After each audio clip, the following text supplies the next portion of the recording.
Bismillahirrahmanirrahim. Assalamualaikum warahmatullahi wabarakatuh.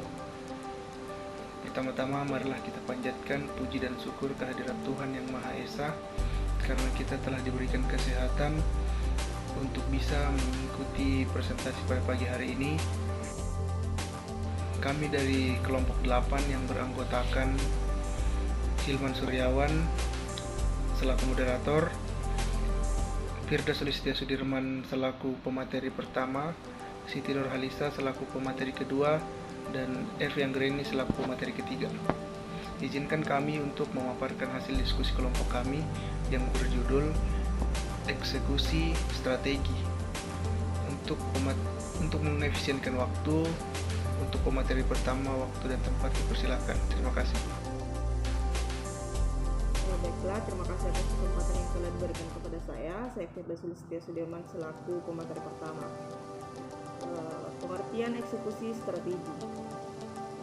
Eksekusi strategi merupakan tindakan operasional yang detail, rutin, dan berfokus pada unit-unit karya tertentu. Selain itu, eksekusi strategi juga merupakan proses mewujudkan strategi yang telah diformulasikan ke dalam aksi melalui serangkaian program, prosedur, serta anggaran. Kemudian ada pentingnya eksekusi bagi penciptaan nilai organisasi, di mana eksekusi berhubungan dengan penyelesaian pekerjaan agar mencapai hasil yang diharapkan. Di sini, Bosidi dan Karan mendefinisikannya sebagai sebuah proses diskusi tentang bagaimana dan apa dalam mengajukan pertanyaan, menindaklanjuti, serta menjamin akuntabilitas. Ini mencakup pembuatan asumsi mengenai situasi lingkungan bisnis, mengukur kapabilitas organisasi, menghubungkan strategi dengan operasi, serta orang-orang yang akan mengimplementasikannya, juga sinkronisasi orang-orang tersebut dengan beragam disiplin yang mereka miliki, serta menghubungkan imbalan dengan hasil yang diharapkan. Kemudian ada 4 kiat agar eksekusi strategi dapat berjalan lebih lancar. Yang pertama itu berfokus pada hal-hal yang penting. Kemudian yang kedua, bertindak pada lead measures. Yang ketiga, menyajikan papan nilai yang memotivasi kinerja tertinggi selalu dihasilkan oleh orang-orang yang terlibat secara emosional.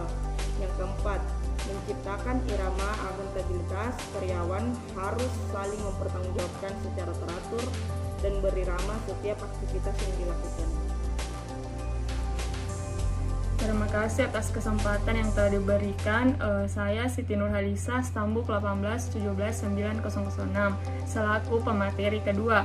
Langsung saja mengintegrasikan perencanaan strategi dengan eksekusi. Strategi dengan eksekusi pada tingkat operasional terdapat 6 tahap. Yang pertama, membangun strategi. Yang kedua, merencanakan strategi. Yang ketiga, menyelaraskan organisasi dengan strategi. Yang keempat, merencanakan operasi. Yang kelima, memantau dan mempelajari. Yang keenam, menguji dan menyesuaikan strategi perusahaan. Mengintegrasikan manajemen risiko ke dalam sistem eksekusi strategi. Menurut Kaplan, dalam konteks organisasi terdapat 3 sumber risiko. Yang pertama, risiko yang dapat dicegah, yaitu peristiwa-peristiwa yang terjadi akibat pelanggaran terhadap hukum dan perilaku tidak etis yang dilakukan oleh karyawan. Risiko ini juga kerap muncul akibat kegagalan mematuhi prosedur operasi standar atau SOP. Untuk risiko jenis ini, organisasi berusaha secara maksimal untuk menghindarinya dengan biaya berapapun.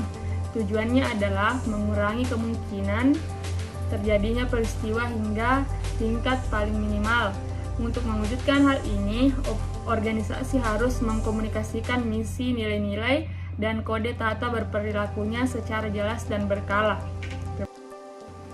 Terima kasih atas kesempatan yang diberikan. Saya Evi Anggreni, Stambuk 18-17-9011 selaku pemateri ketiga. Langsung saja mengklarifikasi faktor-faktor risiko strategis ke dalam kedua kelompok, yaitu yang pertama, faktor-faktor risiko eksternal.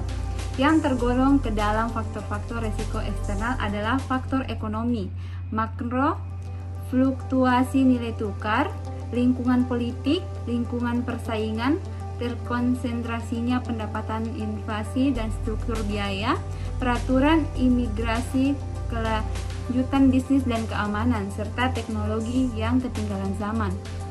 Yang kedua, faktor-faktor resiko internal yang terdiri dari resiko pelaporan keuangan, likuiditas, dan utang, kepatuhan terhadap kontrak, kepatuhan terhadap peraturan perundang-undangan yang berlaku, manajemen kekayaan intelektual, keterlibatan dalam eksekusi, integrasi anak-anak perusahaan, manajemen SDM, budaya, nilai-nilai, dan kepemimpinan.